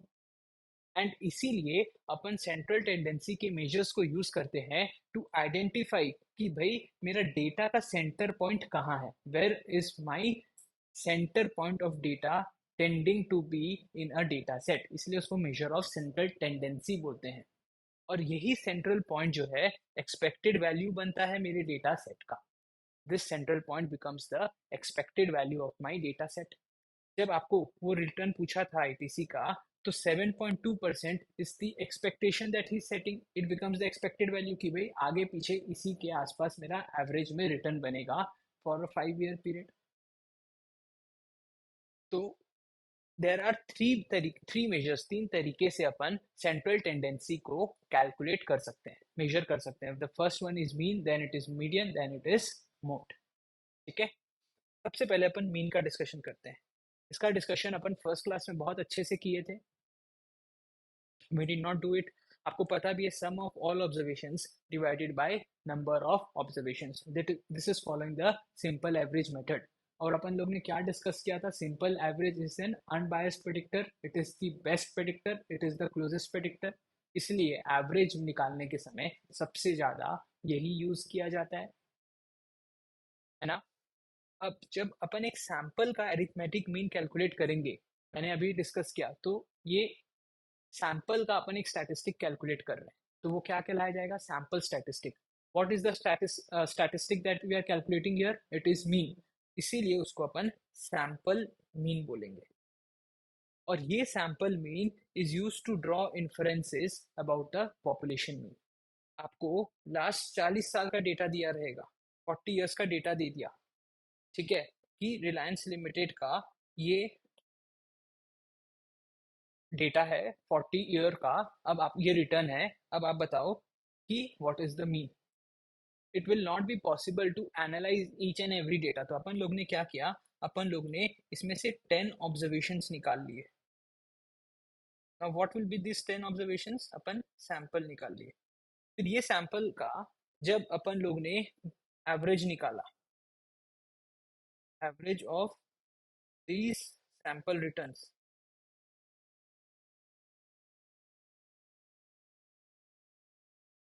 तो वो आया 8%. नाउ आई कैन कंक्लूड कि on an average Reliance limited का शेयर अपन को 8% रिटर्न देगा. But did I actually calculate the mean of all those 40 observations? पूरे 40 का आपने क्या कैलकुलेट किया था? नहीं, we did not. Instead we had taken a sample, उस सैंपल का मीन निकाल के we are commenting on the entire Reliance limited का रिटर्न कि भाई on an average this gives me an 8% return. So a sample का statistic is used to draw some conclusion. Inference मतलब conclusion. We are concluding we are concluding a statement on the entire population. अपन ये conclude करके बोल रहे हैं पूरे population के बारे में कि रिलायंस लिमिटेड का रिटर्न 8% है. So we are using sample mean to draw inferences about the population mean. अब आप मीन को सेंटर ऑफ ग्रेविटी भी ट्रीट कर सकते हो ना. एक ऑब्जेक्ट का एकदम सेंटर पॉइंट है, वो पॉइंट है जहां पे वो बैलेंस रहता है. दिस दिस फल्क्रम पॉइंट में ये बैलेंस है, ये wooden plank balanced. So this is the centre of gravity, समझो इसको. जब यहाँ पे 2, 3 और 5 बैठेंगे, ठीक है, 2, 3 और 5 बैठेंगे, तो यहाँ पे टोटल 10 kg का आदमी बैठा है, तो यहाँ पे भी टोटल 10 kg का आदमी बैठना चाहिए, है ना, तभी तो ये बैलेंस होगा. नहीं तो अगर यहाँ 9 kg का बैठेगा तो इट विल गो थोड़ा down, it will not gate balanced. तो वो पॉइंट जो दोनों तरफ को बैलेंस करता है, वो पॉइंट जो दोनों तरफ को बैलेंस करता है, वो ये पॉइंट है. Okay, I hope you are clear. Again यहाँ पे मीन का फॉर्मूला दिया हुआ है, which I don't think that I need to discuss, आपको ऑलरेडी पता होगा ये. अब अपन मीडियन का डिस्कशन करेंगे. मीडियन क्या है? देखो, median is the middle most point of a given data set. Don't confuse it with mean. ये सेंटर ऑफ ग्रेविटी है. जरूरी नहीं कि यहाँ पे 3 है तो यहाँ पे भी 3 होना चाहिए. यहाँ पे 2 भी हो सकते हैं, सेम वेट का होना चाहिए. ठीक है, यहाँ पे 1 भी हो सकता है, सेम वेट का होना चाहिए. अगर यहाँ एक आदमी बैठता है 10 kg का, तो भी तो ये बैलेंस हो जाएगा, है ना. यहाँ पे 3 बैठे, यहाँ पे 1 बैठे, पर दोनों का वैल्यू सेम था, तो this is getting balance. But median point वो पॉइंट नहीं है. मीडियन पॉइंट बोलता है अगर ये मिडल मोस्ट पॉइंट है, मतलब यहाँ अगर 3 बैठे हैं तो यहाँ भी 3 बैठने चाहिए. मैं वो पॉइंट तुमको बताऊंगा. इसका क्या मतलब है कि 50% of the data lies below the mean and 50% of the data lies above the mean. मतलब अगर यहाँ पे इस डेटा सेट में 6 मेंबर्स होते, ठीक है, 6, तो ये वो पॉइंट होता जब यहाँ 3 हो और यहाँ 3 हो। तो ये वो पॉइंट होता जब यहाँ पे 3 हो और यहाँ पे 3 हो। 50% of data, 50% of 6, 3, 3 should lie below the median and 3 should lie above the median point. एकदम middle most point है on the basis of total number of observations. ठीक है, अब ये वाला लाइन को एक बार छोड़ना, ये अपन थोड़ा देर बाद डिस्कस करेंगे। पहले देखो कि मीडियन निकालते कैसे। सबसे प्राइमरी रिक्वायरमेंट है, ये मिडल मोस्ट पॉइंट तभी है जब आपका डेटा जो है वो असेंडिंग या डिसेंडिंग ऑर्डर में ऑर्गेनाइज्ड है। So it is the middlemost point only when your data is organized in some ascending or descending order. तो सबसे पहला रिक्वायरमेंट क्या है, जब भी आपको कोई डेटा सेट दिया जाएगा तो आप उसको या तो असेंडिंग या तो डिसेंडिंग ऑर्डर में ऑर्गेनाइज करोगे, उसके बाद ही आप मीडियन निकाल सकते हो। तो first sort the data from lowest to highest और हाईएस्ट टू लोएस्ट, एक लॉजिकल सेंस में डेटा को आप सबसे पहले काउंट करो। उसके बाद second is count the number of observations. आपको मिडल मोस्ट पॉइंट निकालने के लिए तो नंबर पता होना चाहिए ना कि अच्छा 6 आदमी है तो 3 इस तरफ 3 इधर, 7 आदमी है तो 3 इधर रहेंगे 3 इधर रहेंगे और बीच में एक आदमी रहेगा। Every time there should be a fair distribution in terms of number. तो फिर आपको सबसे पहले नंबर ऑफ ऑब्जर्वेशन पता होना चाहिए एंड ये डिटरमाइन करना है कि वो ऑड है या तो इवन है। अगर वो ऑड है, अगर वो ऑड है, अगर let's say 7 is the total number of observations, तो आप मेरे को बताओ कि मिडल मोस्ट पॉइंट क्या होगा। वो पॉइंट जिसके ऊपर भी सेम होना चाहिए और जिसके नीचे भी सेम नंबर ऑफ लोग आने चाहिए। मतलब 3 इधर आना चाहिए, 3 इधर आना चाहिए। तो fourth point will become median, fourth point will become the median कि 3 इसके नीचे 3 इसके ऊपर। तो ये ऑड नंबर था, अपना total number of observation was odd. What we have to do is you have to add +1 and then divide by 2, मतलब n plus 1 by 2. This will give you your median point. मतलब fourth point is the median point, not the median value. Value कैसे निकालना है वो देखेंगे।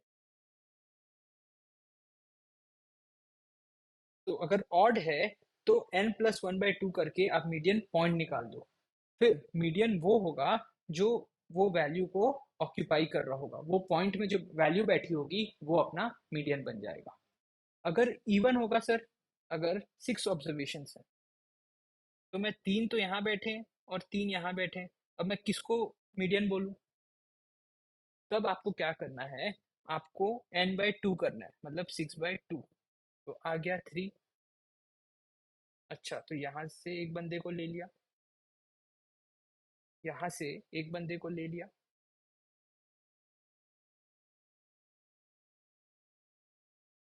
फिर आपको n+1/2 करना है, n+2/2 सॉरी।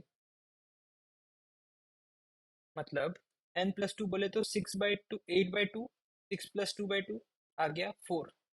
ओके, फोर्थ वाला तो यहाँ बैठा होगा, 1 2 3 यहाँ बैठे हैं, 4 5 6 यहाँ बैठे हैं। तो एक यहाँ से ले लिया, एक यहाँ से लिया, एक यहाँ से लिया। अब ये दोनों का मैं मीन निकाल लिया। 3 और 4 में जो बैठे हैं उनका मैं मीन निकाल लिया। एक एग्जाम्पल लेते हैं, उसके बाद आपको ये अच्छे से समझ में आएगा। एग्जाम्पल देखो क्या बोला है। Amazon Inc. delivered annualized returns of 23, 34, 27, 31 and 28% in last 5 years. Calculate the mean return and median return of its stock. Mean return and median return आपको निकाल के देना है। सबसे पहले आप मीन निकाल लो, इसमें तो आपको मेरी हेल्प नहीं चाहिए। This is easy. Total sum of all the observations divided by number of observations. This will give you your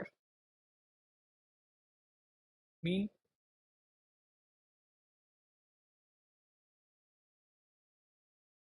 okay, निकाल लिए 28.6%। अब मीडियन निकालने के लिए सबसे पहला स्टेप अपन को क्या करना था? आई हैव टोल्ड यू भैया, सबसे पहला स्टेप स्टेप था उसको लॉजिकल ऑर्डर में असाइन करना। तो अपन असेंडिंग ऑर्डर में पूरा डेटा को लिख दिए। सबसे छोटा को सबसे पहले लिखे एंड सबसे बड़ा को सबसे बाद लिखे। तो 23, 34, 27, 31 and 28 gets organised in ascending order. फिर next step was calculating the number of observations, which in this case was 5. Now this 5 is odd or even? Odd है कि even है? Odd है। तो आपके लिए काम आसान हो गया। आप देख के बोल सकते हो ना कि 28 is the middle most point. इसके नीचे 2 हैं एंड इसके नीचे 2 हैं। 50% of the observations are below it, 50% are above it.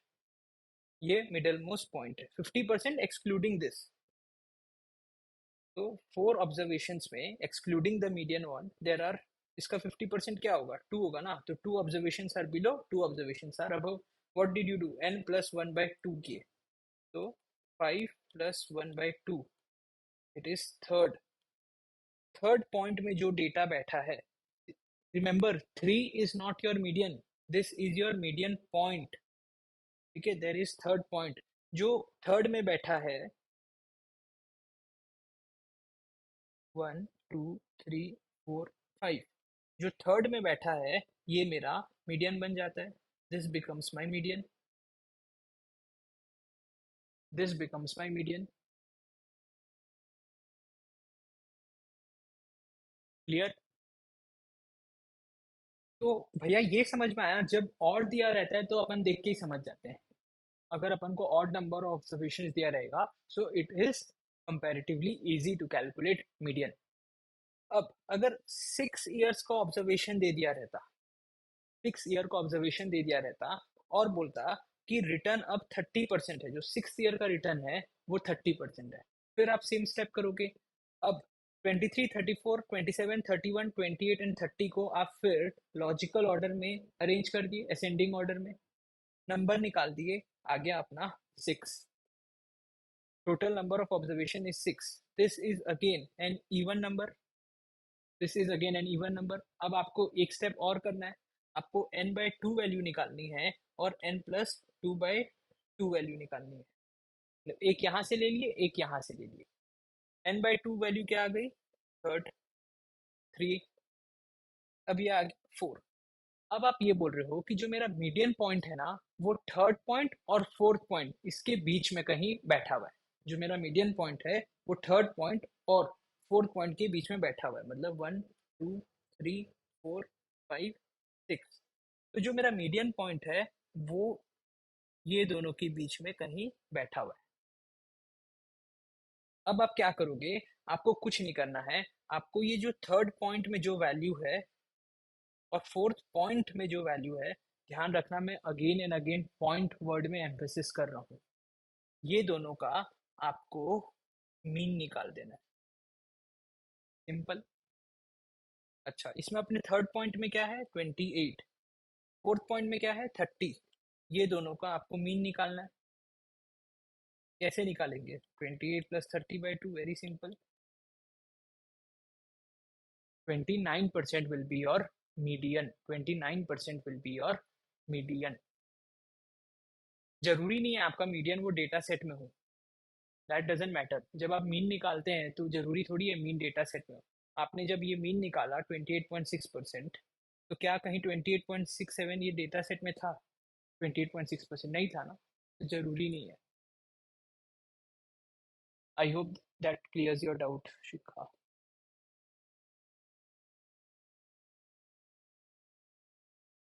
ठीक है, अब जो चीज मेरे को समझानी है वो है आउटलायर से कैसे अपन को मीडियन बचाता है, उसके बारे में आपको बताना है। एक डेटा सेट देखो, 2 3 6 8 10 82। एक और ले लेते हैं, 1 ले लेते हैं। 1 2 3 6 8 10 एंड 82। अब आप मेरे को इसका मीन निकाल के दो। अब आप मेरे को इसका मीन निकाल के दो।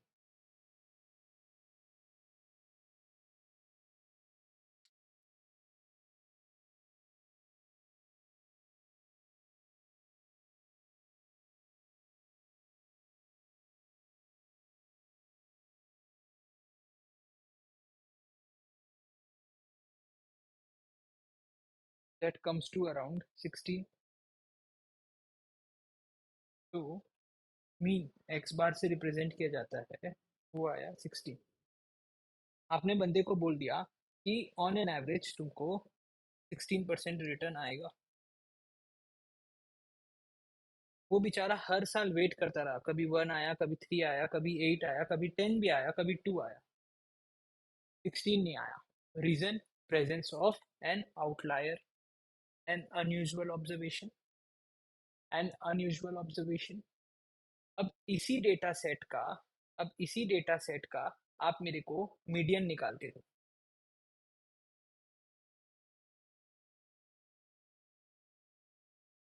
इसी डेटा सेट का आप मेरे को मीडियन निकाल के दो।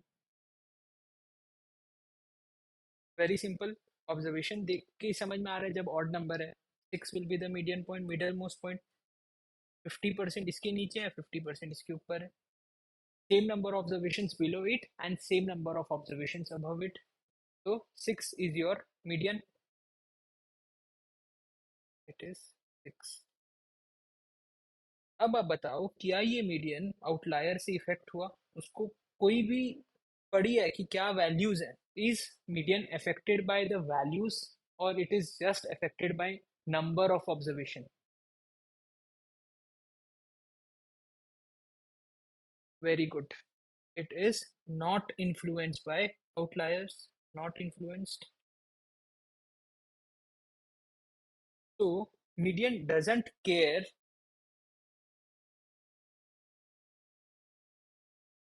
about the values, does not care about values, only count numbers of observation। खाली मेरे को नंबर ऑफ ऑब्जर्वेशन से मतलब होता है मीडियन को। मेरे को उसकी वैल्यू क्या है, इंडिविजुअल वैल्यू क्या है, इनसे कोई भी मतलब नहीं है। आई जस्ट काउंटेड क्या, कि भाई ओके 7 है, 7 नंबर ऑफ ऑब्जर्वेशन है, 7 + 1/2, that is the fourth point, is the point जहाँ पे मेरा मीडियन लोकेटेड है। जो भी वैल्यू इस पॉइंट को होल्ड करके रखा है वो मीडियन है। That was 6। 82 हो, वो 10 हो, 8 हो, 1 हो, उससे उसको कोई मतलब नहीं है। So I can say median is not influenced by outliers. इसीलिए जब भी आपको कोई डेटा सेट दिया रहता है तो अपन दोनों देखते हैं, मीन भी देखते हैं एंड मीडियन भी देखते हैं।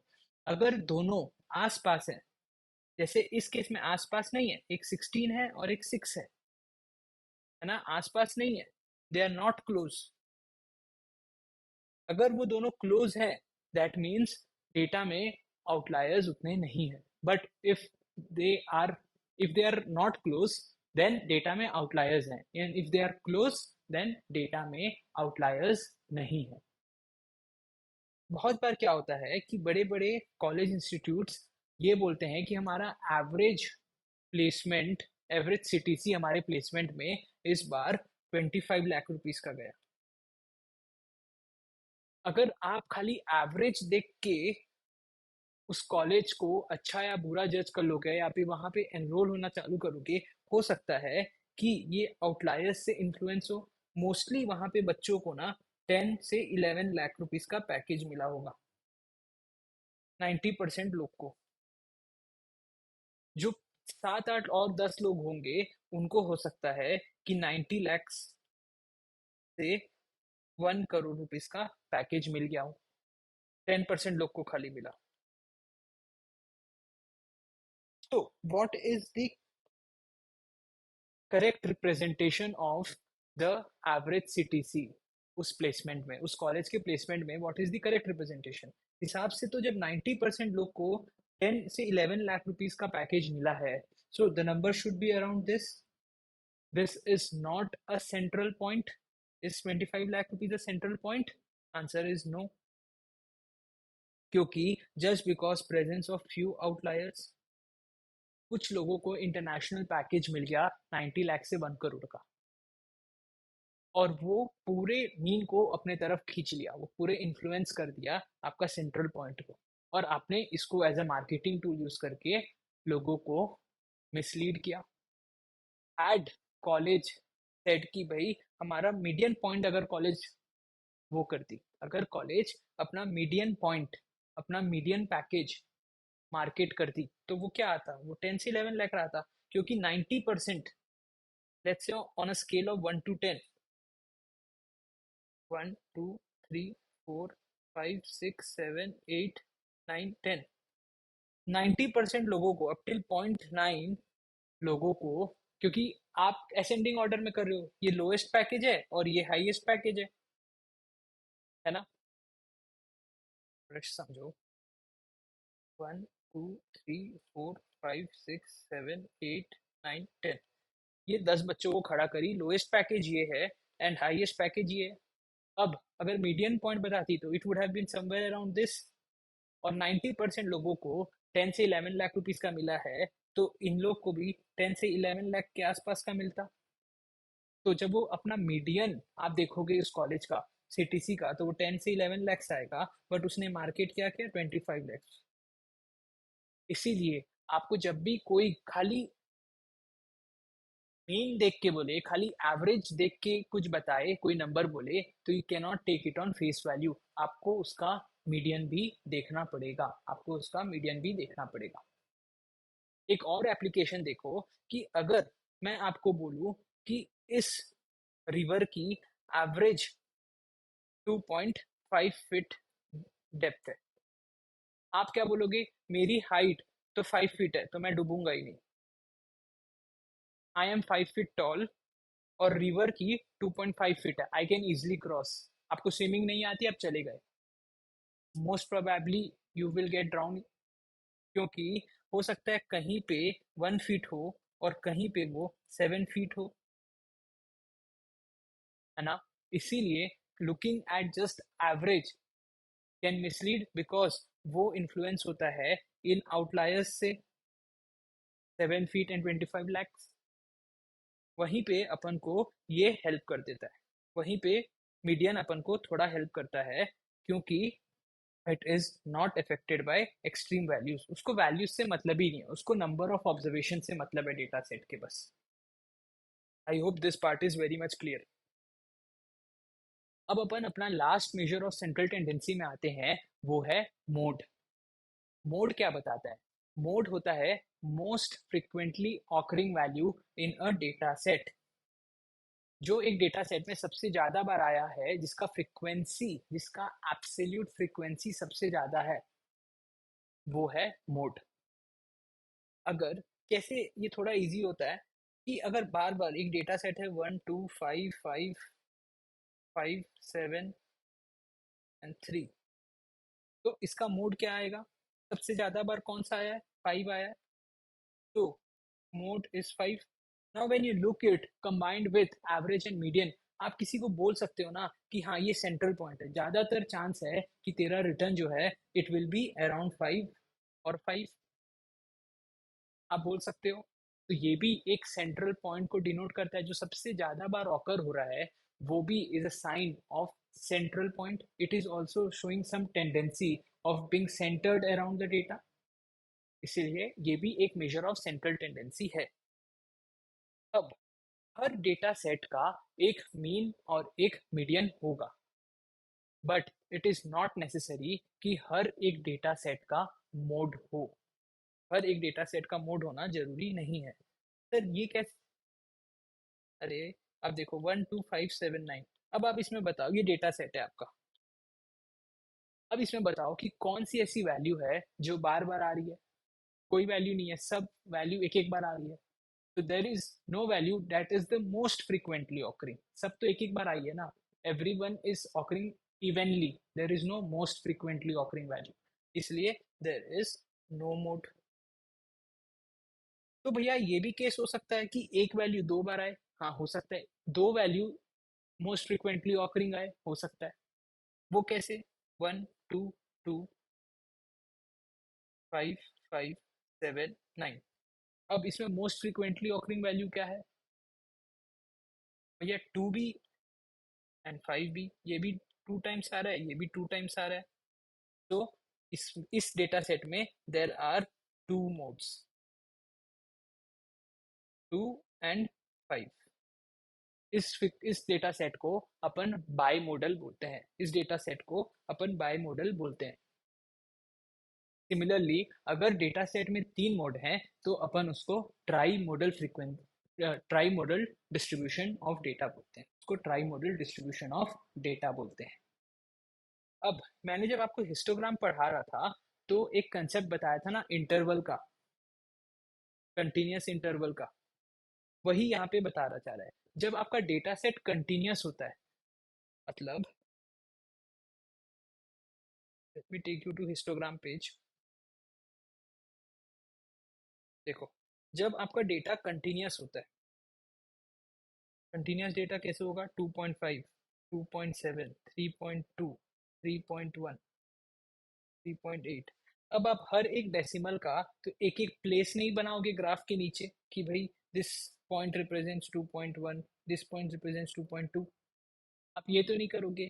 सो your best way to make a good graph would be to make intervals, कि भाई 2 से 3 एक इंटरवल है, 3 से 4 एक इंटरवल है। तो अगर जब तुम 2 से 3 के बीच में आते हो तो मैं तुमको इस इंटरवल में प्लेस करूंगा, अगर 3 से 4 के बीच में आते हो तो मैं तुमको इस इंटरवल में प्लेस करूंगा। फिर 2.5 किस में आएगा? इसमें आएगा फर्स्ट में, ये भी।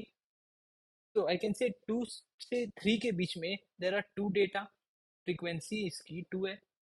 सिमिलरली 3 से 4 के बीच में there are 3 data, 3.1, 3.8 and 3.2। So I make it into intervals।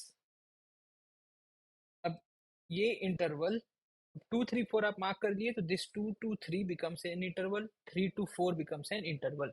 इसीलिए जब आपको कंटिन्यूस डेटा प्रेजेंट किया जाता है तो आप एक इंटरवल बनाते हो, और जब आप इंटरवल बनाते हो and that is why you don't see any space in between this graphs, like you see in this, there is some space ना,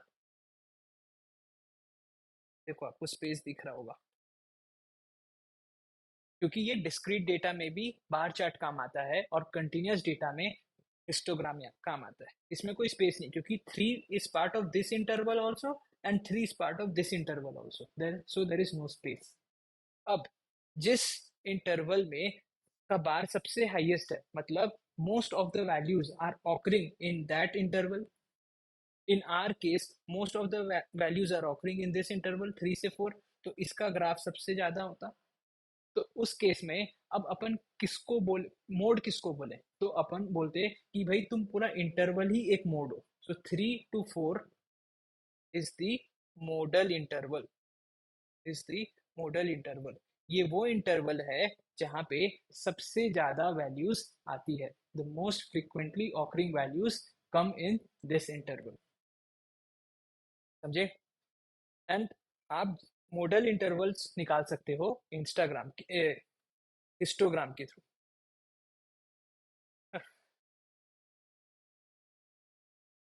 The when the data set is continuous, we divide the data set into beans, which is interval, and the interval where most number of observations fall, it is called the modal interval.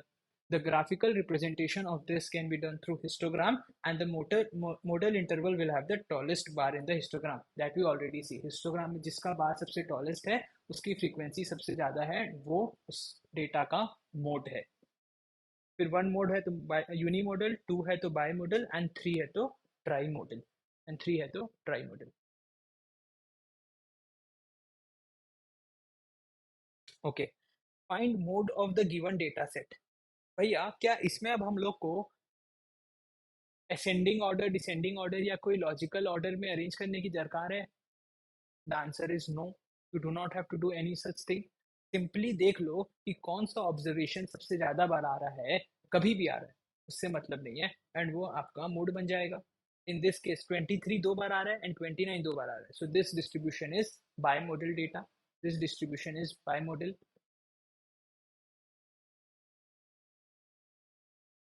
I hope I am clear.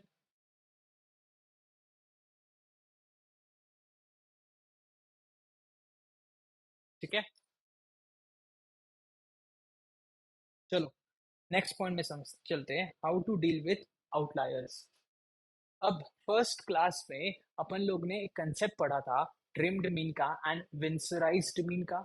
और उस समय मैं बोला था कि बस ये समझ लो ये दो तरीके हैं जिससे अपन आउटलायर से डील कर सकते हैं। इसको कैसे करना है कैसे नहीं करना है ये अपन आने वाले क्लास में देखेंगे। तो आज अपन देखेंगे कि कैसे अपन विंसराइज्ड मीन एंड ट्रिम्ड मीन के साथ डील करते हैं। एक सिंपल ऑप्शन होगा भैया, जब भी आउटलायर दिया है 2 3 5 8 11 92, ये आपका डेटा सेट है। सबसे बेस्ट ऑप्शन है ना भैया, इसको लात मार के भगा दो, kick them out, is to exclude them. तुम जाओ, अब हम तुमको लेंगे ही नहीं। ठीक है, one simple option is to exclude them. उस केस में अपन क्या बोलेंगे कि मैंने मीन नहीं कैलकुलेट किया है, मैंने ट्रिम्ड मीन कैलकुलेट किया है। I have trimmed my observations and now I am calculating the mean. I am calculating the trimmed mean. I have trimmed my observations. I have excluded these numbers and now I am calculating जो बचे हुए numbers हैं उनका mean. So what do you do in trimmed mean? You exclude a stated small percentage of lowest and highest values and calculate arithmetic mean of remaining values and calculate arithmetic mean of remaining values. मतलब ये data set देखो, 142, 45, 49, 51 and 98। अब आपको इसमें दो outlier दिख रहे होंगे, एक छोटा वैल्यू भी और एक बड़ा वैल्यू भी, 1 and 98। These two are my outliers, these two are my outliers. तो जब अपन इसका मीन कैलकुलेट करेंगे तो मैं बोलूंगा कि मैं सबसे छोटे वैल्यूज को एंड सबसे हाईएस्ट वैल्यूज को एक्सक्लूड कर दिया। So I will calculate trimmed mean of just these values 42, 45, 49, 51 and report it. ठीक है, फॉर एन एग्जाम्पल इसमें 6% ट्रिम्ड मीन का मतलब क्या होगा? आपने, अगर आपका डेटा में 100 ऑब्जर्वेशन है एंड आप 6% ट्रिम कर दिए अपना डेटा को, मतलब आप इसमें से 6 ऑब्जर्वेशन हटा दिए, तो आप 94 ऑब्जर्वेशन का मीन निकाल दिए। आप 94 ऑब्जर्वेशन का मीन निकाल दिए। तो आप जब ये 6 हटाओगे तो आप नीचे से 3 हटा दोगे, lowest 3 exclude and highest 3 exclude. इसको बोलते हैं अ 6% ट्रिम्ड मीन। तो bottom 3% you exclude and highest 3% you exclude, the remaining values you calculate the mean. You would discard the lowest 3% and the highest 3% of the observations. इसको अपन trimmed mean बोलते हैं, जब अपन नीचे के कुछ एंड ऊपर के कुछ ऑब्जर्वेशंस को हटा के रिमेनिंग ऑब्जर्वेशंस का मीन निकालते हैं, trim. The another concept you can do is you can replace these outliers with another value, with some different value। आप कोई और वैल्यू से इसको रिप्लेस कर सकते हो, इसको बोला जाता है विंसोराइज्ड मीन। ठीक है, यू डू नॉट डिस्कार्ड, किसी को एक्सक्लूड नहीं करते, आप सब्सटीट्यूट करते हो, रिप्लेस कर देते हो उन वैल्यूज को विथ कुछ और वैल्यूज। ठीक है भैया, अब हमारे एग्जांपल में बताओ कि आप कैसे इसको, how is the process. The calculation is not in your syllabus but आपको पता होना चाहिए, इसलिए मैं आपको बता रहा हूँ।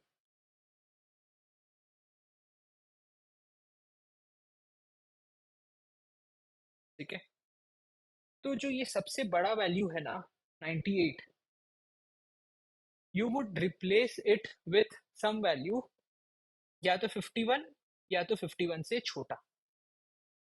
ठीक है, तो ये वैल्यू को, ये आउटलायर है, इसको रिप्लेस करके अपन को नॉर्मल लेके आना है, तो या तो अपन इसको 51 या उससे छोटे वैल्यू से रिप्लेस कर देंगे। Let's say we replace it by 50, so my new data set becomes 1, 42, 45, 41, 51 and 50. This 50 is my replaced value. But भैया इसमें अभी भी एक आउटलायर बच गया, दैट इज 1। अब ये 1 कैसे एक्सक्लूड होगा? 1 कैसे एक्सक्लूड होगा? Any value that is either 42 और greater then 42। Any value that is either 42 और ग्रेटर देन 42 से आप इसको एक्सक्लूड करते हो। बेसिकली आपको इसको ये वाले डेटा रेंज में लेके आना है। तो 1 को जब आपको 42 से 51 के बीच में लेके आना है, तो आप या तो 42 डालोगे या तो उससे बड़ा वैल्यू डालोगे ना। तो आप इसको रिप्लेस कर दिए with 43, with 43. Now your new data set becomes 42, 43, 45, 49, 50 and 51। तो आपने सब्सटीट्यूट करके एक आउटलायर डेटा सेट को एक नॉर्मल डेटा सेट बना लिया। आपने आउटलायर डेटा सेट को एक नॉर्मल डेटा सेट बना लिया। Simply you have to make it part of your range. बहुत लोग इस लाइन में कंफ्यूज होते हैं। For example, a 95% vinsorized mean would substitute the top 2.5 fifth percentile. अगर अभी आपको 2.5 परसेंटाइल किसको बोलते हैं नहीं समझ में आ रहा, कोई बात नहीं, अभी अपन देखेंगे जब अपन मेजर ऑफ लोकेशन का डिस्कशन करेंगे, तब अपन ये चीज देखेंगे। अभी समझो कि टॉप टॉप वैल्यूज को 5%, 95% मतलब you are substituting 5% of the values, 5% on both sides, ऊपर भी एंड नीचे भी। वो कैसे होगा? 2.5 अप एंड 2.5 डाउन, 5 का डिवाइड बाय 2। तो ऊपर के जो 2.5% वैल्यूज है उसको एनी वैल्यू इक्वल टू और लोअर देन, जो ऊपर का ये वैल्यू था 98, इसको आप रिप्लेस कर दिए for any value equal to और lower than 51, which in our case was 50, and any bottom and the bottom 2.5 percentile value for any value equal to or higher than that। इससे कोई भी value जो इससे बड़ी है, इससे अपन इसको रिप्लेस कर दिए। ठीक है, कोई भी वैल्यू से रिप्लेस कर दिए। अच्छा, ये जरूरी नहीं है कि आपको हर बार इसको डेटा रेंज का ही पार्ट लेके आना है। अगर आप ये 1 को लेट्स से 20 से रिप्लेस करते हो for any value that is either equal to और ग्रेटर देन दिस 20, तब भी ये आपका आउटलायर डेटा सेट थोड़ा छोटा हो जाएगा। तब भी ये थोड़ा सा आउटलायर तो छोटा होगा ना। 1 से 42 का गैप अब 20 से 42 का गैप ही रहेगा। General practice in the industry is to make it part of the data range. ठीक है, ये समझ में आ गया? अगर एकदम ऊपर वाली वैल्यू है इसको आपको छोटा करना है, और जो एकदम छोटी वैल्यू है इसको आपको बड़ा करना है, बस इतना समझो। एकदम हाई आउटलायर को you have to reduce its effect, उसको छोटा करना है वैल्यू, एंड एकदम लो आउटलायर को वैल्यू आपको थोड़ा बड़ा करना है। That is what vinsorized mean is. You do not have to solve questions on it, you do not have to see how it is made, but you should know the concept कि these are two methods to deal with outliers. We'll take a break of 5 minutes and then we will proceed with the next part of our class, that is measures of location.